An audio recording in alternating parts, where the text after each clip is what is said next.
reverb. There we go. We're live again after a little few day break, 3 or 4 day break. I um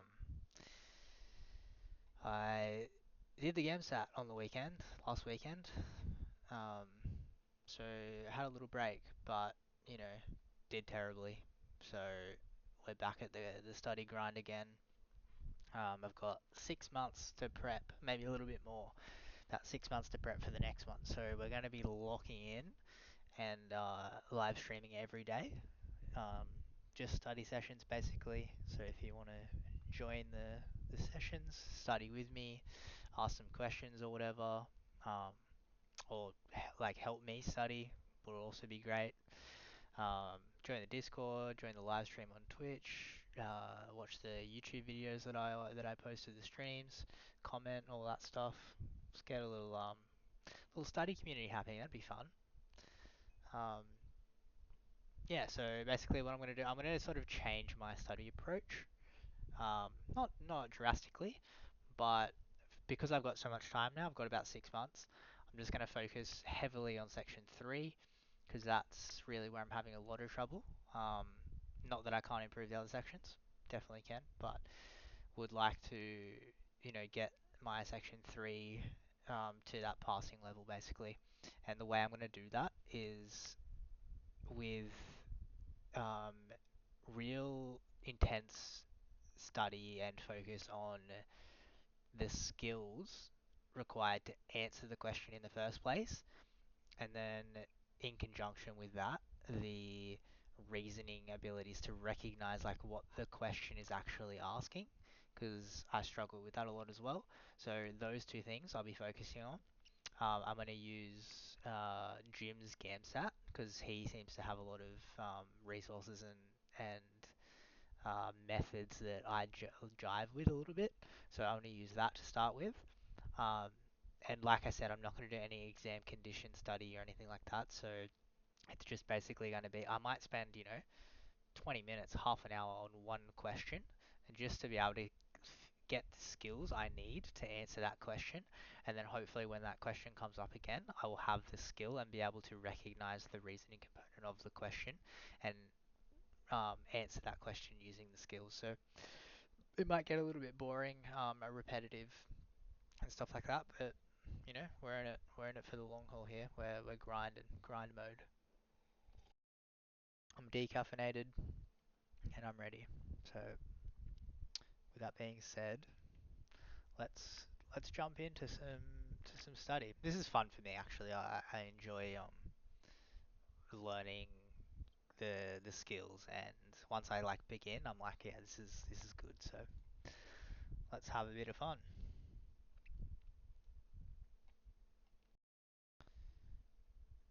And I'll just go from where I left off, like the other week when I was studying. So I got a little bit through this.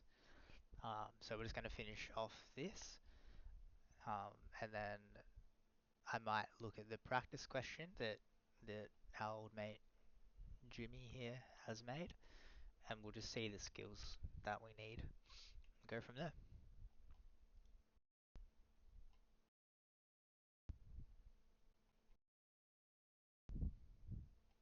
All right, so in this first one, we're going to dive a little bit deeper into how we actually approach GAMSAT problems. So again, here's our little framework for how we approach every single problem. Now, I've intentionally kept it simple because really, whilst it is this process of defining the problem, finding information using the reasoning, as I said, there's often some skills involved. Sometimes the reasoning might actually be the first step. You need to use reasoning to define the problem. Maybe when you're finding the info, you need to use some skills to actually make that usable. So it's not really this linear process. And you'll see this a lot in all of my frameworks is I want to teach you something simple that's flexible enough to adapt to the complexities of the GAMSAT. So it's never this straight line process, but this is just a good starting point to think. It's often really interrelated and could go between any of these steps at once. Okay? But what we're going to start with is why we define the problem first. So here's a little question from my practice exam, which you will have access to. So if you haven't downloaded this yet, go download this practice exam, and because we'll be using it a lot throughout the course. Now, I hope that this kind of evokes a little bit of that feeling of fear when you open the GAMSAT and you look at that question and you think, what on earth am I needing to do? Now, as I look at this, if we just skim read some of this information in here, you'll see that a lot of it kind of talks about different stuff. So this first paragraph at the top is kind of talking about, how T cells and B cells are activated, what they respond to, what they produce in response. Whereas this next paragraph is kind of talking about the experimental design. Maybe I'll just label these here. So it's kind of the mechanism. This is kind of the experimental design. Then we have down here, we have some results. And then we kind of have down here what these results mean. So these are the results. It's going to get a little bit messy here, but just bear with me. And this is kind of the meaning.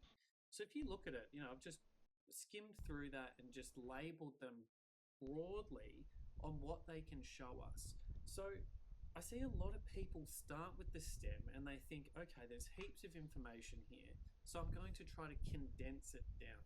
Now that's the right thought process, but how can you condense this down? If I gave you a book and I said, summarize this book, it's going to be very difficult because you don't really know what you're summarizing for. So when we actually define the problem clearly, it becomes more apparent which information we need to focus on. So therefore, when we come back to the information, we're not summarizing the whole bit of information. We're just going to summarize the parts of the text that are actually relevant to solving that specific problem. So let's go through an example. So here we have our question and it says, the immune profile of pathogen D is most consistent with which of the following? Now, a lot of people, when I say define the problem, they basically just reword the problem. That's not what I want you to do. So I don't want you to just say, which of the following is consistent with the immune profile of pathogen D? That's not defining the problem, you're just rewording it. What I mean by defining the problem is, why can't you just answer this question? If I just ask you this question, why can't you answer it? And it's because you're missing information. And what information that is what comes about when you're defining the problem. So if we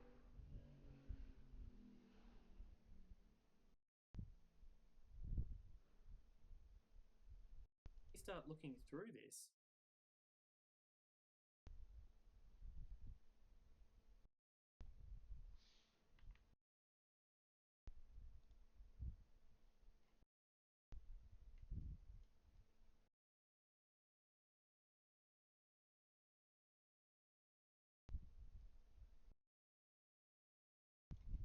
we've got, so like we kind of need to look at the whole question together. So we've got pathogen D, okay, so that's going to be relevant. The immune profile, so we're looking for the immune profile, and really it's asking, things about the response. If I start highlighting some of these words, so there's the response here, innate immune cues, detection, recognition pathways, adaptive responses, broad spectrum activation, temporal immune profile. So there's all these words here that I'm looking at. Now, we don't need to know what they mean instantly. This is kind of where the reasoning comes in, and also why it's not just a direct linear process. But what I'm trying to show you here is that really this is asking about what are the kind of responses. Let me go to the toilet. Shall be back.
I would define this problem is the responses, detection of pathogen D. Right? So this question is actually asking what are the responses and the detection methods associated with pathogen D.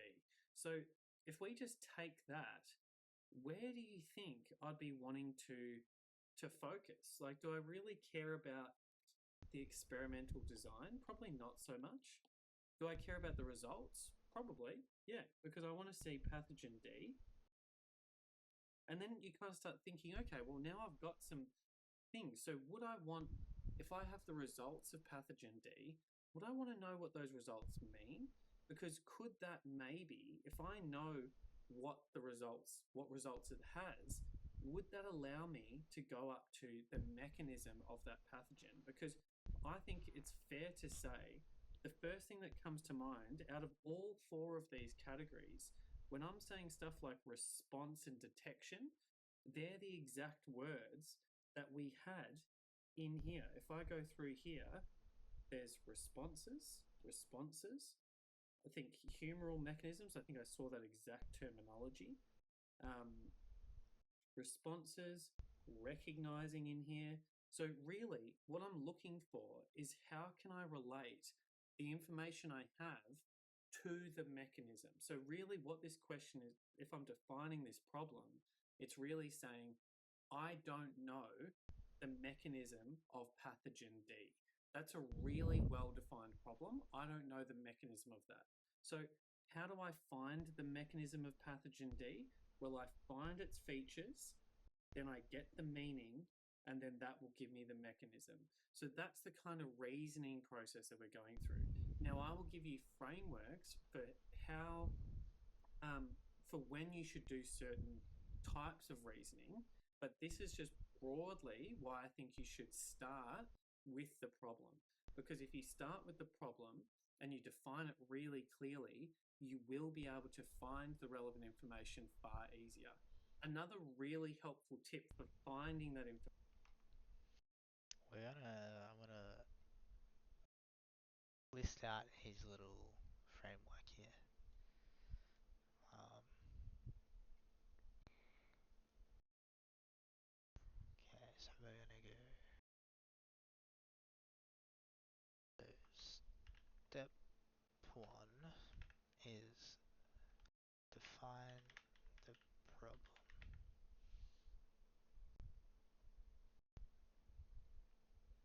Still not quite sure what that means, but we'll figure it out as we go. Is can you just tell me in the least number of words what this question is actually about? So, I had earlier, I had response, detection, pathogen D. But really, as it evolved, as I got a more well-defined problem, I actually got it down to probably mechanism of pathogen D, or the immune response to pathogen D, or whatever. So that's a far more well-defined problem. And if you can just summarize that in the least number of words possible, I often say 3 is the magic number. You can leave out words like of and even D, because they're kind of the specific details. But I guess what I'm trying to encourage you to do is, once you define that problem, really narrow down on the specifics of what information you actually need to be able to solve that problem. So what we've just gone through is why you need to define the problem and start with the problem first. Skip the stem, go to the problem, define it really well. Don't reword it, actually define why you can't answer that problem. And then from that, we're going to find the relevant information. Now, as you saw with that example there, once we've found the information, the problem's not solved. And that's where we need to apply the reasoning skills. So in the next video, I'm going to talk a little bit about broadly what the reasoning frameworks are that you're going to learn in this course. All right, so in this first one, we're going to dive a little bit Okay. deeper into how we actually approach GAMSAT problems. So again, here's our little framework for how we approach.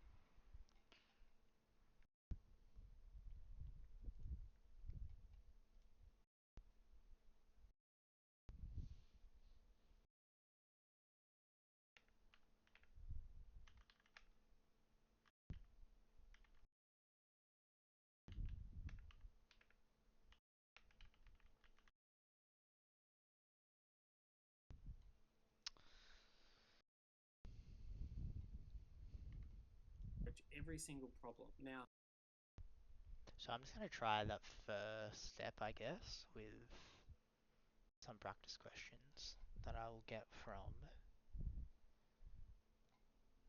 my GAMSAT test.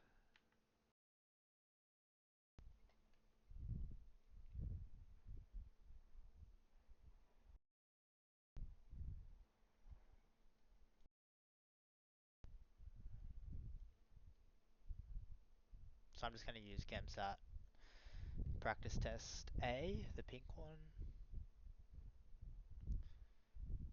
and go to section 3.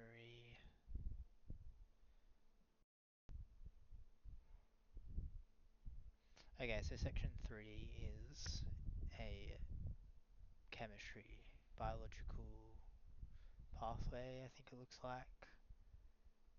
We're just going to define the problem.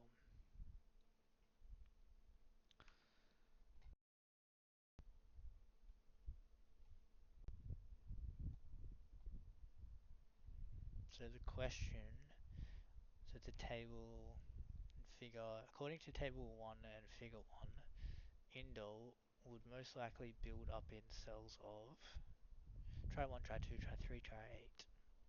Okay, so defining that. Um,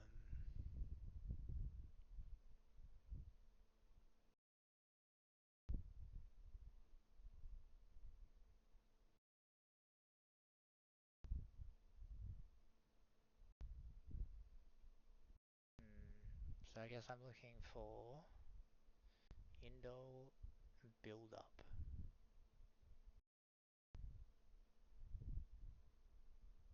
So table 1. I've already done this question, so it's kind of hard to do with questions I've already done, I guess. But we'll do it anyway. Cause I know a lot of the information, but it's okay.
Okay, so defining the problem. Um,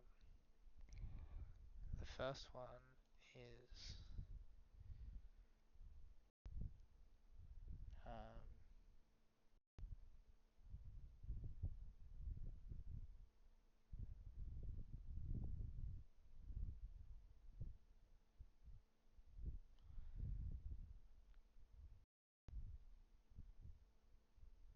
just by the diagram, so it's not clear which step in the diagram is related to which cell. So step equals cell. I guess that's how I'm defining the problem. So there's steps 1 to 4. Then try 3, try 8, try 1, 6, 7, try 2, 7. Growth response on medium.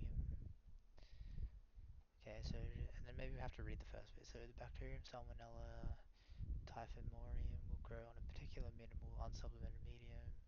Table 1 shows resulting from Salmonella mutants. E.g., try 1, try 2 were grown on a mum supplemented with 1 of anthranilic acid. Okay, so so A is anthranilic acid, um, indole glycerol phosphate, IgP, indole is I, or tryptophan is T. Okay, so which step equals which cell? So if we find indole, and then we go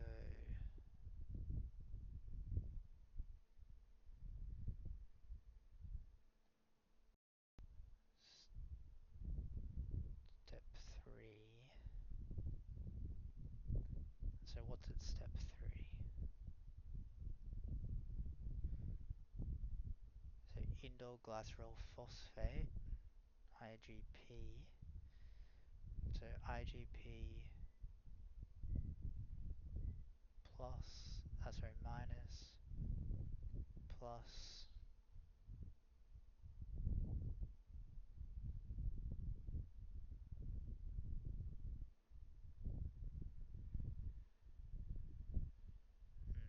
yeah, I'm confused.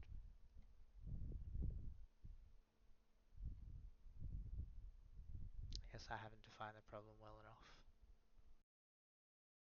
Um, let's look at the question again.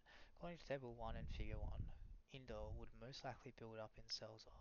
Okay, so how do I know it's building up? Maybe that's step 1.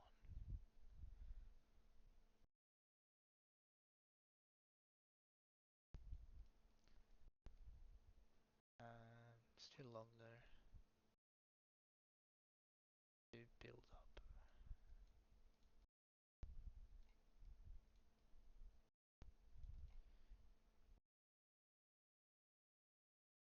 So build up, indole build up.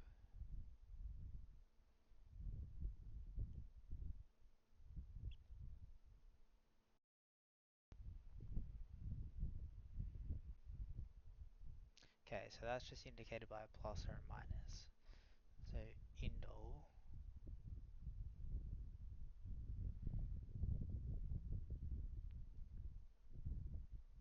which is I, plus plus minus plus.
confused.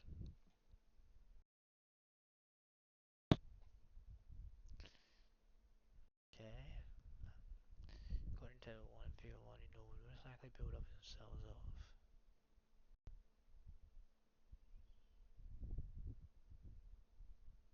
I don't know how I can define this problem differently.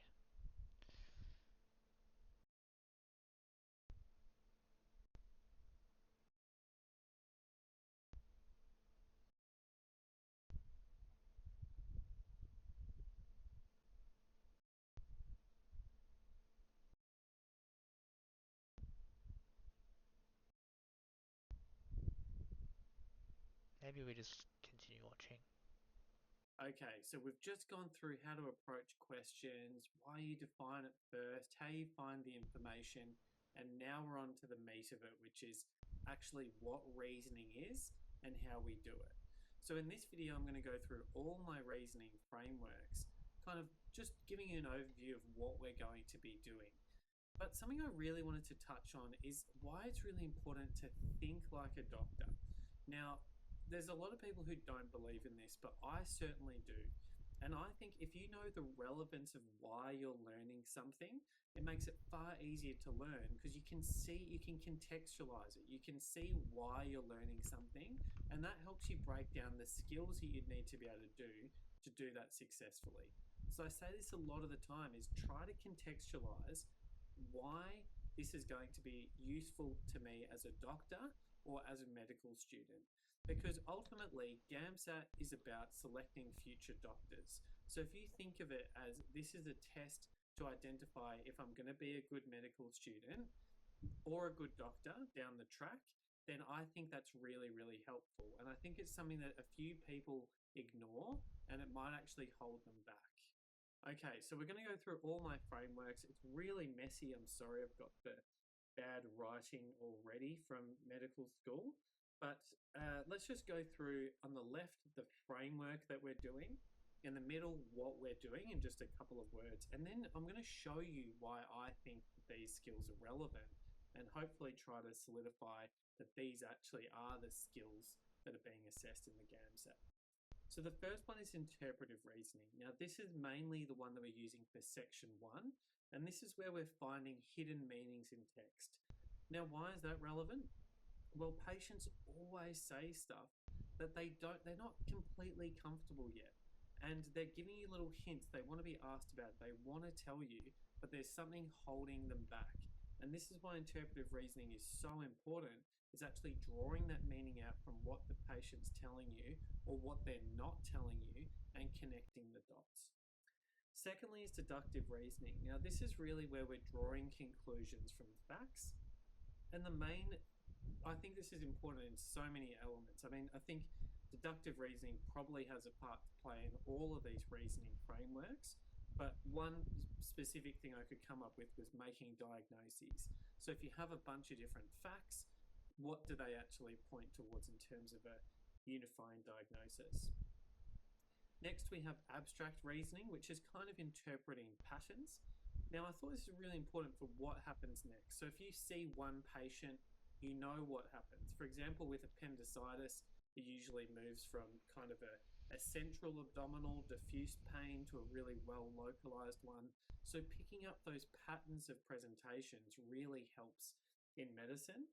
And another thing that a few people might kind of be connected to is ECGs. So you need to recognize that this pattern on the right here is very, very dangerous. So again, you're looking at patterns, trying to pull out those patterns. ECGs can be very messy. So just another example of why I think abstract reasoning is really important.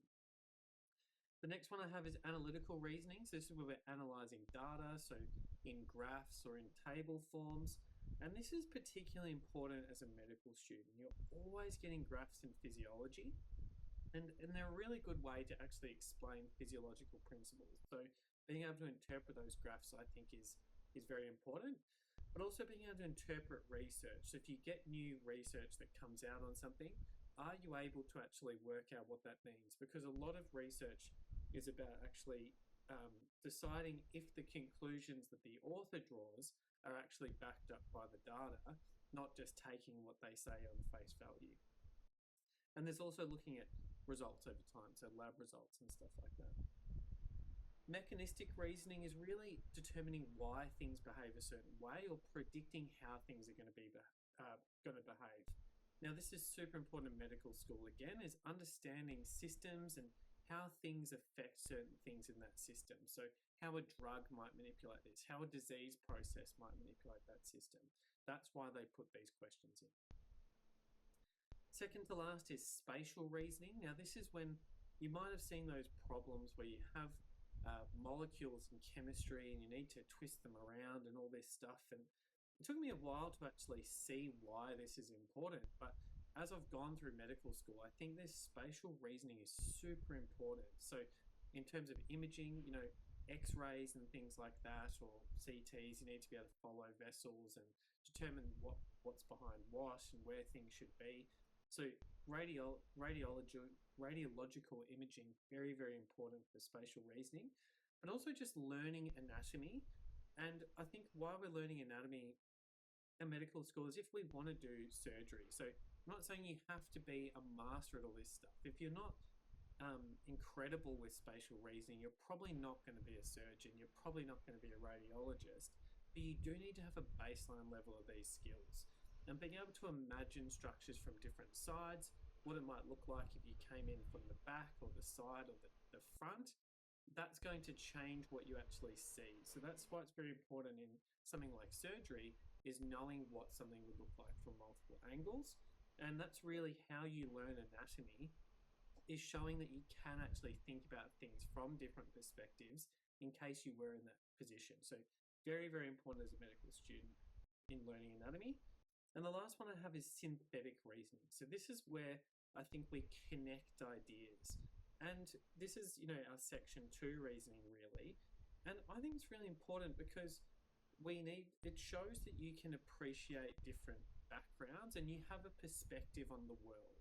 And having that broad perspective, I think, makes you more appreciative to your patients, and thinking that they can be from a different group, or they might have different beliefs, and you're going to still look at that and not discriminate against them, but also understand how that could be influencing their behavior, and then therefore change your practice. So this is our section 2 one. So obviously also relevant for scientific writing and communication, which is important for doctors.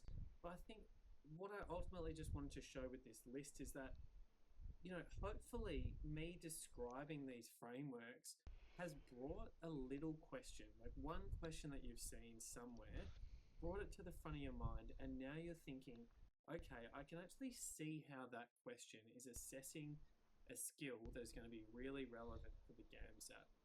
And if you can do that, and if you can think of that endpoint, I find it really helps in actually conceptualizing what skills you need to be able to learn to get there. So that's all the reasoning frameworks that you're going to learn in this course.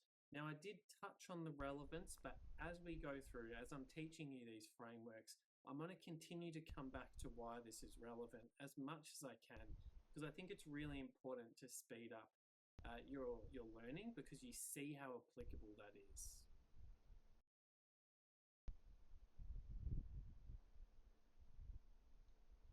I've stated before that we want to define the problem, find the information, and then use our reasoning. And we still want to do that for section 1, but there is just a slight change in how we're going to approach questions, and that's because of something called the framing effect. So what the framing effect is how we can actually change what we decide to do based on how information is presented. So here we have a situation where 600 people have a horrible disease, and there's 2 paths that you can take. So option 1 is you can save 200, or option B is you can try a treatment and there's a 1 in 3 chance that you save everyone. So, take 5-10 seconds and just think, which one would you choose, and just try and be honest with yourself. You know that this is an exercise, but just have a think and be honest and pick which one you would actually decide to do. Okay, now I've presented a second option here in red, which is framing the information as option A is 400 people die, Or option B, you try the treatment and there's a 1 in 3 chance no one dies. Now, again, just have a little think about what you might do, and you might not fit into the actual framing effect perfectly here. Like maybe you're consistent in your options, but most people, and I'll show you some data in a second, actually pick a different course of action depending on the presentation. So usually in the first scenario, they would choose option A and just save that guaranteed 200 people. But in the second scenario, they actually try the treatment. And if you actually look at what I've presented here, these are actually exactly the same scenario. So 400 people die is exactly the same as saving 200 because we have 600 people. So both of these are actually exactly the same, but a lot of people actually change what they would do based on how that information is presented. And here's just a little bit of data for you. So they've done this in some studies, and you can see, so I've just taken this exactly as it is, and this is version A. So this is how I presented it in this top scenario here. You can see that most people pick A, which is to save 200 people. Now, if the people were given version B, which is how I presented it in the red scenario, they actually choose to do the treatment with the same probability thing. Even though the actual information there, the options are exactly the same, they're just presented differently. You see this complete switch in terms of which option people pick. So the framing effect is our first cognitive bias that we're going to cover. And it just kind of changes how we need to think about section 1 and section 3 problems. So we're still going to be defining the problem, finding information, and applying reasoning. But my only thing is for section 1, I just want you to not use the options to guide you in terms of defining the problem. So still go to the question, but just be very careful about not letting the actual answer options guide you, because if we'll go to an example question here, is that what I've I found fully is did that that in the last sitting. if we actually read these Did pieces the of answers information, guide me? and we'll I go mean, into a little bit more about what interpretive reasoning is, but it's finding that hidden meaning and also sometimes the explicit meaning. So I find more so than section 3, where you're finding conclusive pieces of evidence, you will find conclusive pieces of evidence for all four of these options in section 1. So we don't want to let that bias our decision making. We want to read the question, that's almost defined as it is, and then we just go and find that information and solve it from there. So we're more forming an opinion already, and then we're going and comparing that to the answer options.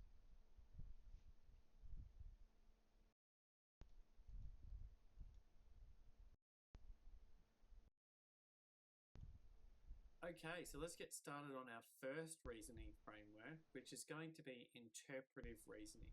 Now, this is what we're using for most Section 1 problems. So there still will be elements of I deductive feel like I'm wasting my reasoning, time. even spatial, analytical, abstract reasoning in Section 1, but they're predominantly Section 3 reasoning frameworks, and interpretive reasoning is by far the one that we use the most in Section 1. All right, so let's get stuck into our interpretive reasoning framework now. So we know already that, the first thing I'm going to say is define the problem. But again, we're going to do this without the options, and it's kind of easier to define the problem. It's also usually easier to find the information. You'll see things like, what does this line mean? What does this paragraph mean? So it's a lot easier to do these first two steps. But then once we've found the information, we're going to need to do our reasoning process. And for interpretive reasoning, I like to think of finding the clues. That's what I think of with interpretive reasoning. And the mnemonic I like to use for these types of clues is ice. So that's why this cube is over here. That's actually my artistic interpretation of an ice cube. And what these letters mean are implicit clues, contextual clues, and explicit clues. So broadly speaking, what these mean, now it's explicit's the most obvious one. So explicit is just what is literally there. Okay, so when we're talking about explicit, it's just the literal words and their literal meaning. What's there? What can you see?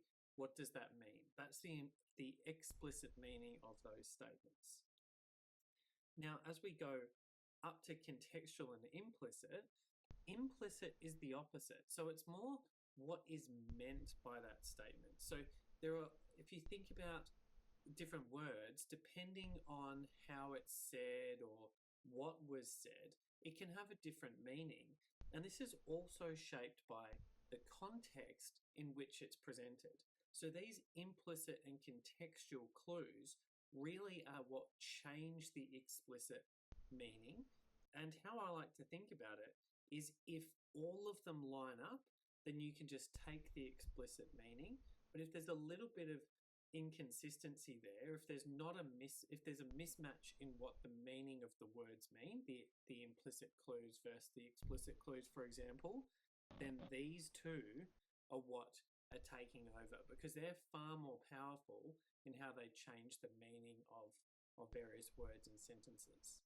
So if we go through a little example here, we have something, just a really simple sentence like John bought flowers. So the explicit meaning is that he bought flowers, right?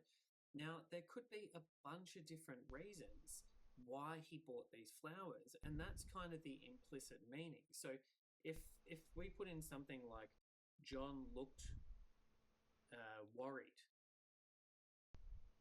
and bought flowers, that's an implicit meaning. It completely changes the phrase. So if he looked worried, maybe he's had an argument with his wife and he's buying these flowers to apologize. If he looked sad, you know, that's maybe he's buying them for a funeral. If he looked happy, maybe he's actually, it's his wedding anniversary or something like that. So all these implicit meanings behind these words change the meaning of the explicit meaning of buying flowers. And similarly, so these are kind of implicit clues. I'll color code these a little bit. So they're the implicit. This is the explicit. And we could also have in there some contextual clues. So John was at a funeral, right? That's a contextual clue that is telling you why he's buying the flowers. So you can see how powerful the implicit and the contextual clues are. And really, we want to find all of these different types of clues and see if they line up.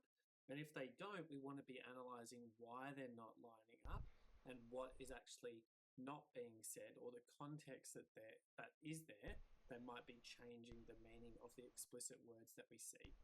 So let's give this a go. So we've got a poem here called Ozymandias, and these are just some questions that I've constructed. So let's just have a look at this process in action.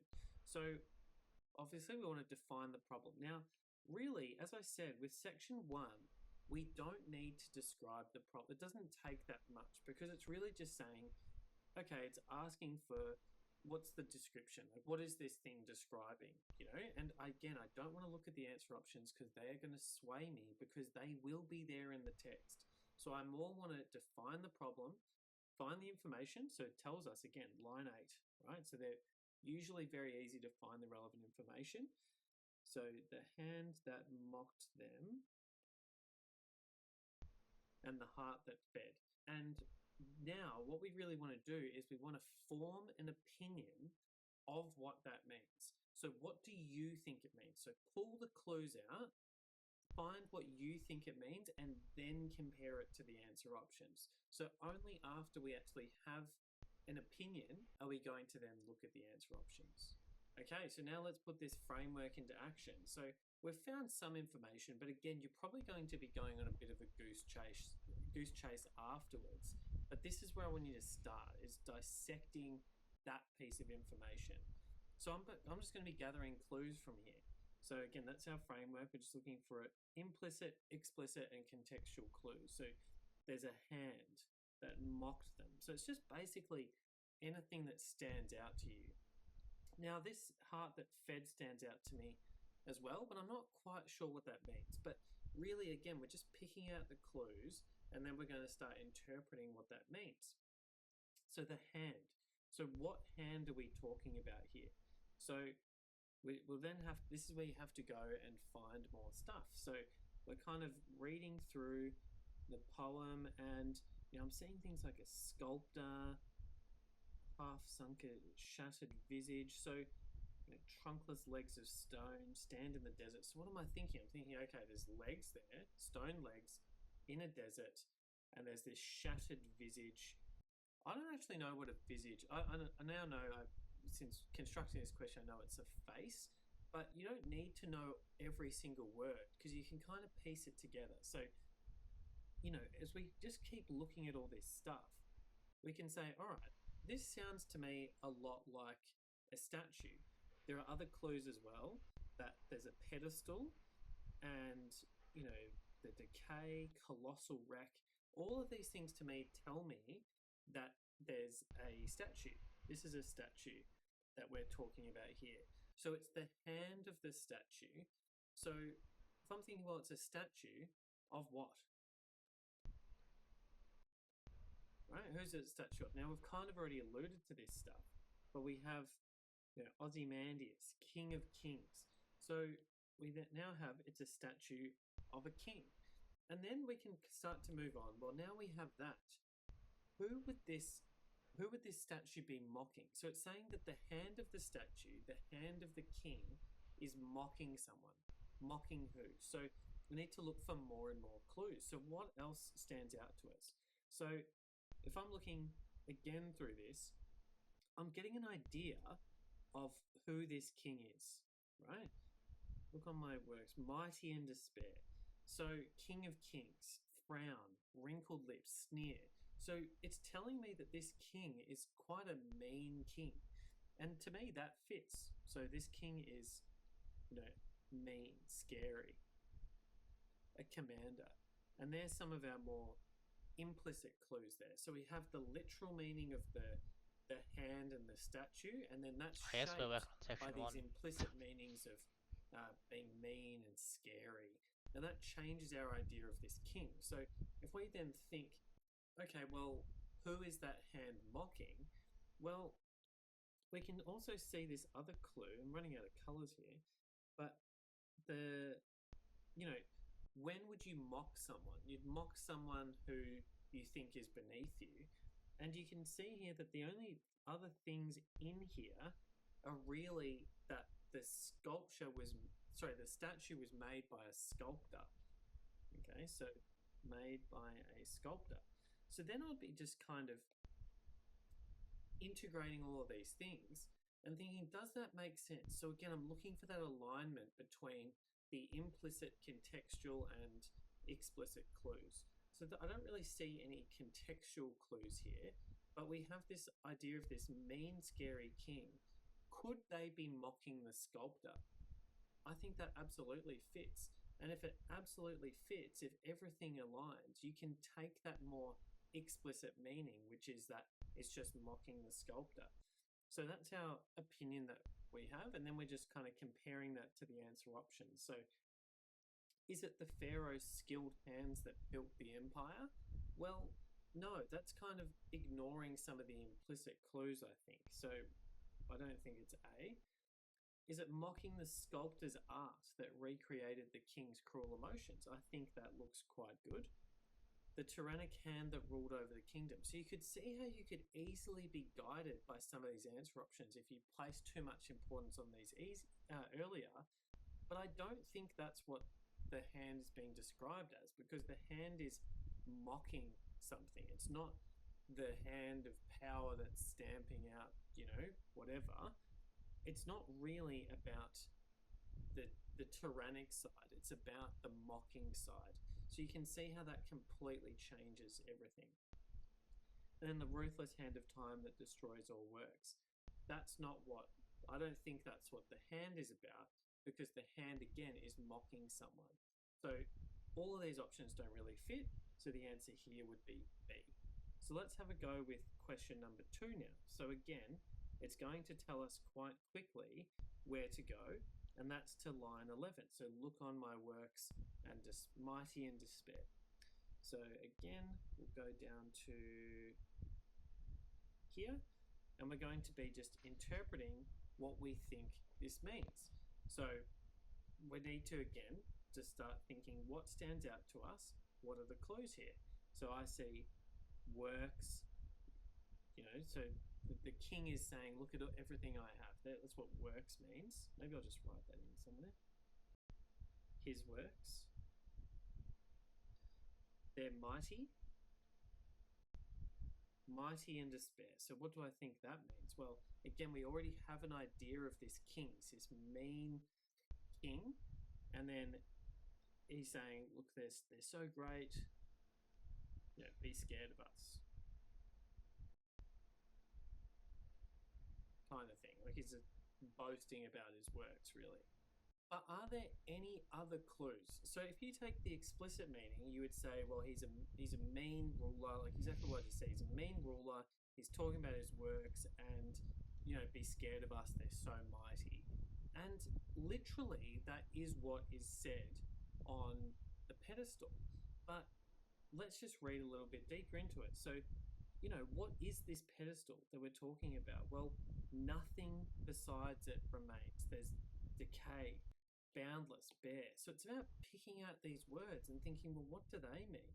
Now, these are kind of more implicit clues, aren't they? They're implicit meanings here that it's kind of nothingness, is how I would describe them. So around this pedestal, there's nothing there. Now, if we just think about that, is there that same alignment? So in that first question, everything was really aligned, and we took more of an explicit meaning that the hand was talking about the sculptor, because it explicitly says the sculptor, right? Even though it's a little bit implicit, this is where it gets a little bit blurry, but the sculptor is literally mentioned there. Now, this doesn't seem to be the same case. We've got all these clues here, but what's written on the pedestal doesn't actually match what's going on, the other clues, the contextual and implicit clues. And it seems, so I would say, if there's any kind of mismatch, you really want to be reading into more of this implicit meaning and letting that guide you.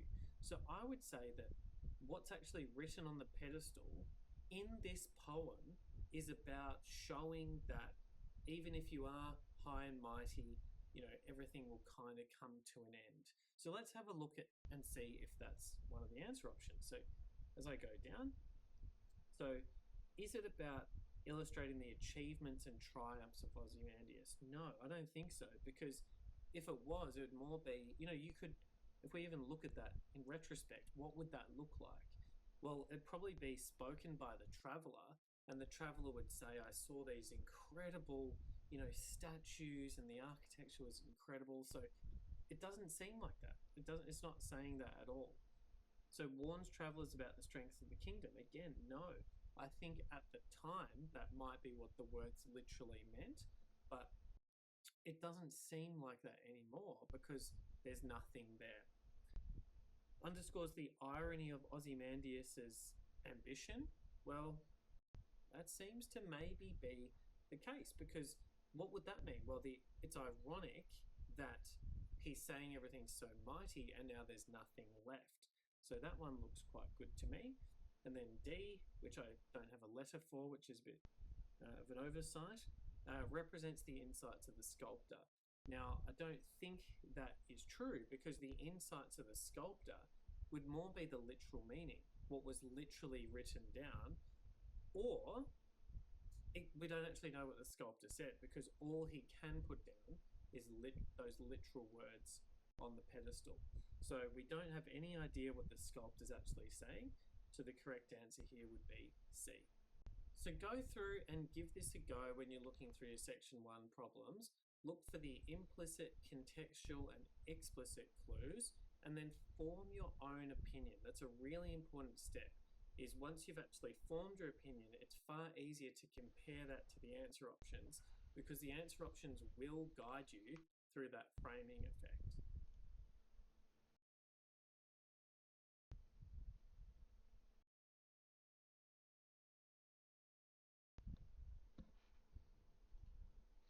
Okay, so let's move on to our next framework, which is deductive reasoning. Now, this is a super important one. This applies to section 1, section 3, but we're going to look at it in a section 3 context today. But this is probably the most important reasoning framework as it underlies so many of the other frameworks that we're going to learn. Okay, so in deductive reasoning, what we're really doing is assessing and connecting claims. Now, claims are basically statements that are composed of two different parts. So they're composed of a premise or multiple premises and a conclusion. Now, the idea is that if the premise is true, then the conclusion must follow. So this is really what we're looking at in deductive reasoning, is going from either the premise to the conclusion or from the conclusion back to the premise. So we first need to validate if it's true or not, but if it is, then the corresponding conclusion or premise must follow. All right, so a little bit of new information there, but let's break it down with a little example. So here I have a claim, and this is that James is a medical student. Medical students study anatomy, therefore James studies anatomy. So you can probably tell by the language there already, like words like therefore, that this is going to be the conclusion. And you can see how, because if as long as these premises are true, that conclusion logically follows from the premises that were provided. So we have, this is premise 1 over here, James is a medical student. And then premise 2 is that medical students study anatomy. So because as long as these two are true, this conclusion must follow. And this is what we do in deductive reasoning, is we find premises or we find conclusions, and we have to go from them and get back to a premise or follow that through to a conclusion. So what we're really looking for to know that we need to do deductive reasoning is we're looking for rules or we're looking for facts. Because when we have rules or facts, we know that those things are true. So if we follow them through, we will be able to draw conclusions based on those premises because we know that they're true. So let's go through an example. So this is questions 56 to 58 from the practice exam. Now, again, what's our process for approaching questions? We define the problem, we find the information, and then we apply our reasoning skills. So when we find the information, that's what kind of clues us on to the type of reasoning that we do. So let's just go in here. So which of the following best describes the likely state of glycine in the blood? So what's our problem here? Well, maybe we don't know what glycine is. Now we can start looking again at the options because it's section 3 problem. So we're seeing things about unionized, distributed, switchotonic, whatever the hell that is. Seeing stuff about the groups, ionized. So I'm kind of picking together these clues to say, well, the problem here, if I'm going to describe the problem, is I don't know the ionization of glycine. I don't know how to spell that. And another problem is that, we need the likely state of it in blood. So what does it mean by state? This is really what the problem's about. This is what we need to find. So now the second step in our process is to find the information. So if we go up here, we're going to be looking for things about ionization and the state and even blood. Maybe that's an important term as well. So we can start looking at that and we can go through and we can see some little bits of, ionization, but just reading those, they don't really feel like they're going to have much impact on what I'm going to do. But then I start seeing all these rules. Okay, now when I start seeing these rules and I see this note down here, I'm thinking, okay, I've got facts, I've got rules, that means that I'm going to be doing some kind of deductive reasoning. So that's your clue for deductive reasoning, is when you see facts or rules or anything like this, just try and take a deductive reasoning approach. So let's see how that might work. So again, what's our problem? Our problem is we don't know the ionization of glycine. Okay, so let's start with that. So I'd be thinking, well, how can I use these rules to make a conclusion about ionization? So let's have a little look. Now, reading the first couple of rules, these look quite interesting to me because it tells me about pKa of carboxylic acids and amines. And it said basic groups become ionized in acidic conditions. Acidic groups become ionized in basic conditions. So let's go back and have a look at our molecule, glycine. So if I'm looking in here, especially with it's talking about carboxylic acids and amines, I'd be looking at them. So this is where you need that chemistry knowledge, but it's not actually relevant to solving the problem. It's just kind of stuff that you need to know. Okay, so if any of that's unfamiliar, go back to the crash course, watch the chemistry units, and then come back. But you should be able to identify that this is a carboxylic acid, and this group down here is an amine. Okay, so we've got our amine here, and this is our carboxylic acid. So we know that a carboxylic acid is an acidic group and an amine is a basic group. And it tells us that as well with the pKa's as well. So that will help you out. Now we can start connecting some of these premises together because it tells us that basic groups become ionized in acidic conditions. Acidic groups become ionized in basic conditions. So what are the conditions? Well, we know that the question's asking about blood, right? So blood is a pH of 7.4. So from that, we can start thinking, well, what's going to happen with these pKa's? So now, again, so we've got, this is a premise. This is another premise. Oh, well, I might actually rub that out so it doesn't get too confusing, but this is another premise here. So just like I was saying, James is a medical student study anatomy, we're drawing these premises together. We've got the blood is a pH of 7.4. The pKa of carboxylic acids is 2.1. The pKa is 8.8 for amines.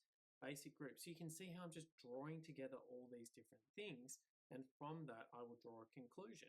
So the blood is acidic compared to this amine. So this will be ionized, and the carboxylic acid will also be ionized. Oops.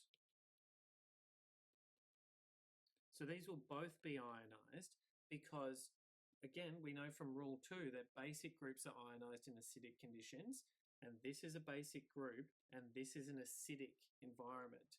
So that'll be ionized. The carboxylic acid will also be ionized. So let's look and see if that helps us with our answer options. So will it be largely unionized? No, it won't be. Both of these groups will be ionized. So we can already start ruling options out. And this is what I was talking about in the interpretive reasoning one, is that we kind of shape our understanding as we go. So we're continuously looking back at the answer options because we can't really, it's so complicated that we can't really form an answer. Whereas those interpretive reasoning questions, I was saying, form an answer and then compare that against the options. So it's just a slight change in approach here. So it is primarily in a zwittertonic form. So I don't even know what that word means, but we'll leave that one for now because I don't know what that word means. As both the carboxylic acid and amine groups are ionized, correct. The molecule will be neutral overall. Don't know, we're going to need to verify that. And then the amine group will be less ionized, increasing lipid solubility. So that's incorrect because we would assume that if an acidic group is ionized in basic conditions, the more basic that is, the more that's going to happen. So we know that the carboxylic acid is further away from the pH of the solution, so that will be more ionized. So now we're kind of in this state where we actually start again almost. And this is what I'm talking about with that fluid process. So we've ruled those options out. And what's our problem now? Our problem is that we don't know what a zwitterionic molecule is. and we don't know if it's going to be neutral overall. So we're refining the problem as we go, and then we're going back, finding more information and doing more reasoning processes. So I've cleaned this up a little bit, but now we're basically going to be doing the same process. So again, we've now got different premises that we've made, and we're going to continue those on to draw more conclusions. So we're now looking for zwitterionic form, because that's something else that we need to draw a conclusion about. So if we look at this last rule, it says both of these can, if both of them are ionized, it can exist as a zwitterion. So I'd say that's supported. But what about the distribution in the blood? So we need to connect more premises to get that. It's this loop process. So we now need to look for things about distribution. And if we look at this rule, it says that a molecule is lipid permeable if all of the ionizable groups are unionized. I would assume that if, and this is kind of the premises, deductive reasoning as well, if it's lipid soluble with unionized, then surely it would be water soluble if it was all ionized, I would think. So that's kind of a conclusion that I am drawing from that other piece of information. So that's kind of as well how you can use deductive reasoning. If those premises are true, then that's a logical conclusion to draw. So this is where it's just connecting facts and just thinking, how can this fact drive me to a new fact that I need to answer my question? So I would say that answer option B looks pretty good right now, because if it's water soluble, then it will be widely distributed in the blood. And I think it would be water soluble because all of our groups are ionized. So you can see how I'm connecting 4 or 5 different facts here. So I really like B, but I would then try to look at C, and I'd just say, well, as both the carboxylicas are ionized, the molecule will be neutral overall. Well, actually, now that I think about it, probably not. You can start drawing conclusions that saying, well, just because they're ionized doesn't mean they'll be neutral. We already said before that the amine is going to be less ionized than the carboxylic acid. So surely that means there's a charge on that molecule. They're also ionized, so does that mean they're not neutral? And this is where you need to start drawing those conclusions. But again, it's just following that deductive reasoning process of what facts do I have, and then what conclusions can I draw from those facts, because we know that those facts are true. Okay, so then the next question, let's just try putting that into effect again. So that was quite a complicated one where I had to connect multiple different rules. But that's what you should be looking to do if you think that you might be able to use deductive reasoning to reach your conclusion. So again, let's try that same thing here. So which of the following molecules would most likely exhibit high lipid permeability in the small intestine? So what's our problem?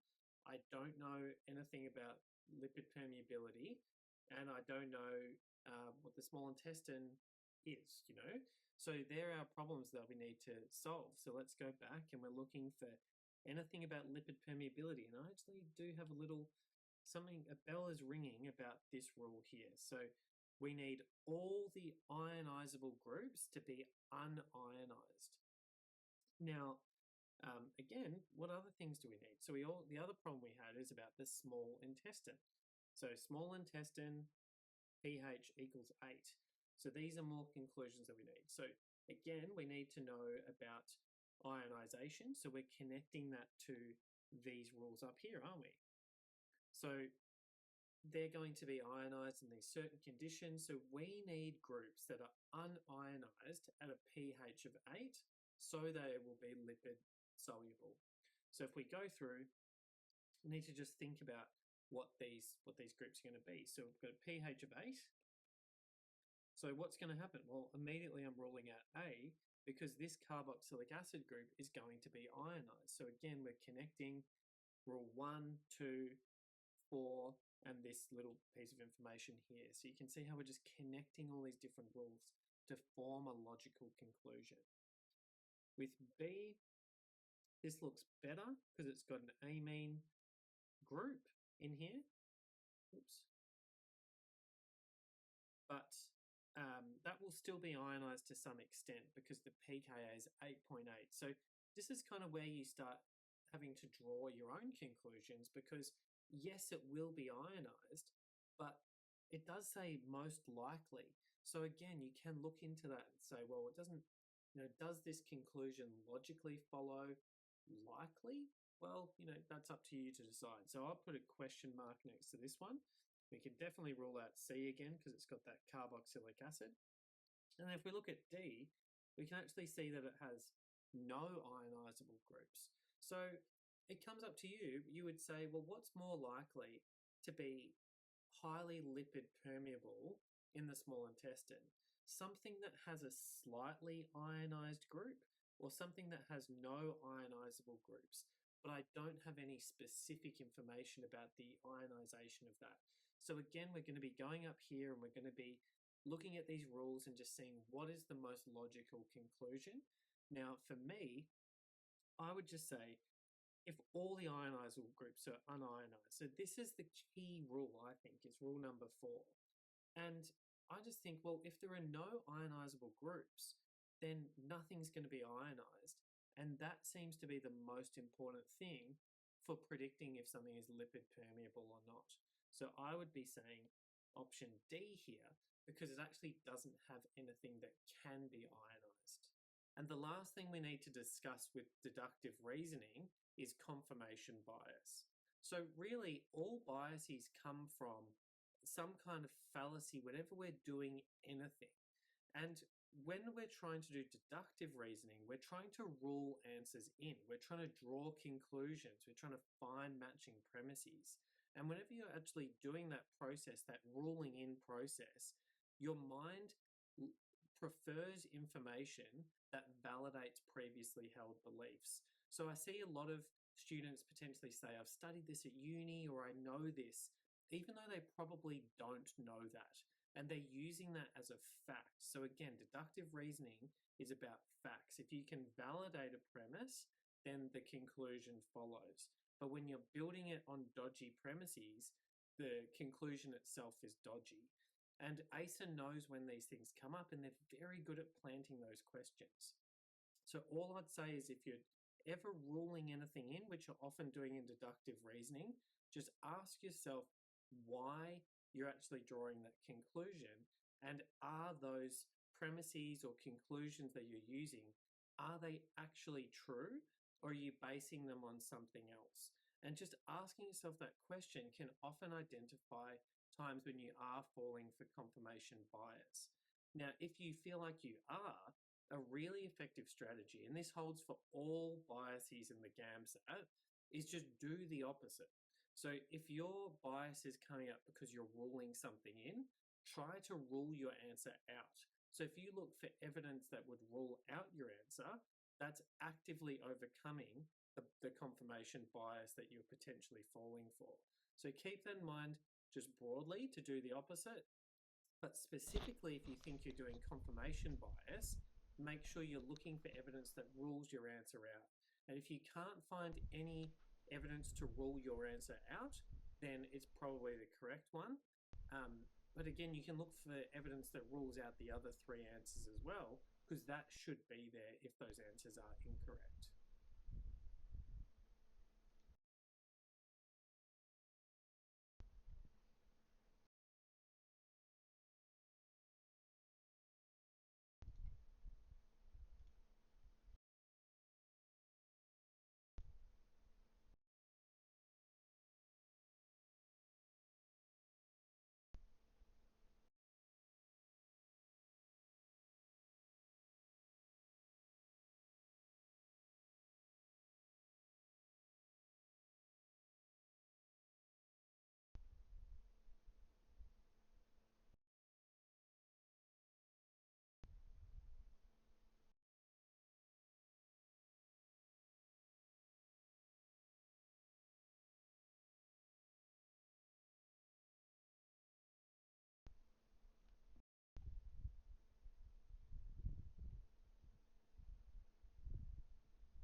Anyway, we're getting through the content now, but getting tired, so I'm gonna have a break and then come back later and finish it off. Maybe actually implement some of the stuff that he was talking about. So I'll see you in the next one.